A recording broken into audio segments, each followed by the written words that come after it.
Thanks, Harris. I've been able to confirm in the last few minutes that the National Counterterrorism Center, that's the NCTC, this is the group that was created after 9/11 as the main hub for threat analysis for the U.S. government. They are focused in and monitoring the situation in Barcelona at this hour.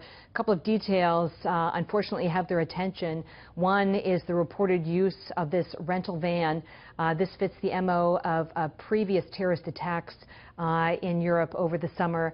Number two is what seems to be simultaneous or coordinated attacks between the ramming of the crowds with the van and then also what is now appearing to be a hostage situation. And as your last guest just mentioned, what they're also trying to determine is whether this is the sum total of the events in Barcelona or whether there may be follow-on attacks as well, Harris. Well, and you know, I wrote those things down, those things that are standing out to the United States threat analysis.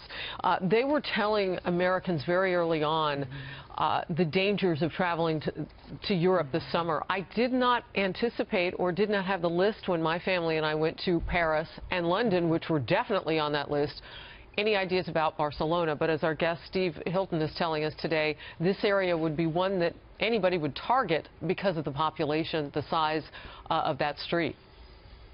Well, I don't want to get sort of too far outside the lines here because we don't know the identity of the suspects or their motivation, but I would draw your attention to some of the Spanish media reporting that there are some intercepts which are leading the Spanish authorities to believe that it's highly likely that it was a terrorist attack. They may have also more information about the suspects who are holed up in this Turkish restaurant.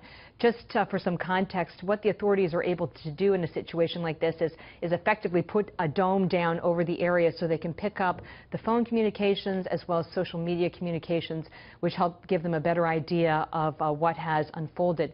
To your point about the high threat level that we've seen throughout Europe that have been the basis of warnings for Americans traveling overseas, you know, really at the heart of this is the idea of the lone wolf or the self-radicalized individual who is taking very primitive tools, becomes radicalized, and launches what amounts to a small cell or low-tech attack. So that can be with knives, machetes, firearms, but sadly, more typically and recently, the use of vehicles as weapons.